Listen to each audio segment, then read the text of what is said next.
એક માર ખાય છે, 8 મારે છે. પણ તોય કહું કે ભડના દીકરાએ કઈ માફી બીપી નથી માંગી હો. એ મર્દાનગીનું કામ છે, એક વાત સમજજો.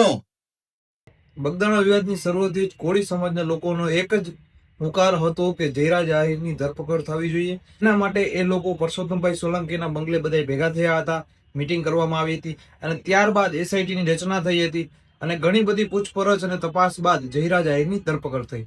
એ વચ્ચે હીરાભાઈ સોલંકીનો એક નવો વિડીયો વાયરલ થઈ રહ્યો છે, જેમાં એ કહી રહ્યા છે કે માર મારવો અને માર ખાવો એક મર્દાનગીનું કામ છે અને કહે છે કે નવનીતભાઈ છે એ ભડનો દીકરો છે કે જેણે માર ખાઈ લીધો પણ માફી ન માંગી.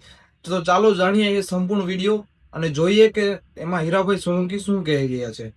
એક માર ખાય છે, 8 મારે છે. પણ તોય કહું કે ભડના દીકરાએ કઈ માફી બીપી નથી માંગી હો. એ મર્દાનગીનું કામ છે, એક વાત સમજજો. મારવું અને માર ખાવું ને એ બે મર્દાનગીનું કામ છે. છેતરીને મારવાના પ્રયત્ન કર્યા, છેતરીને, અને વિડીયો બનાવીને એક દહેશત ઉભી કરવા માંગતા હતા.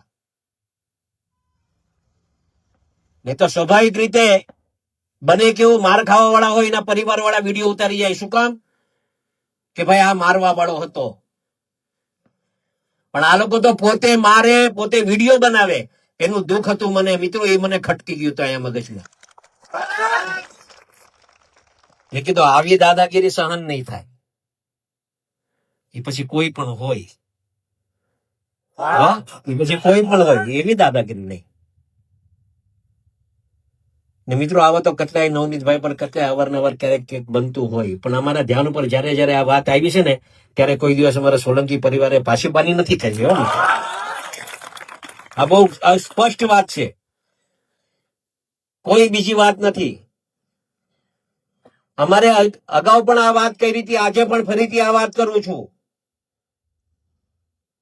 અહીંયા જેટલા યુવાનો આવ્યા છે ને ખાસ ધ્યાનમાં રાખજો, ક્યારેય અન્યાય સહન નહીં કરતા.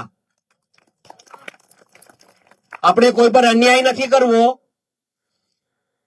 પણ અન્યાય સહન કરવું ને એ બહુ મોટું પાપ છે. અને મેં કીધું ને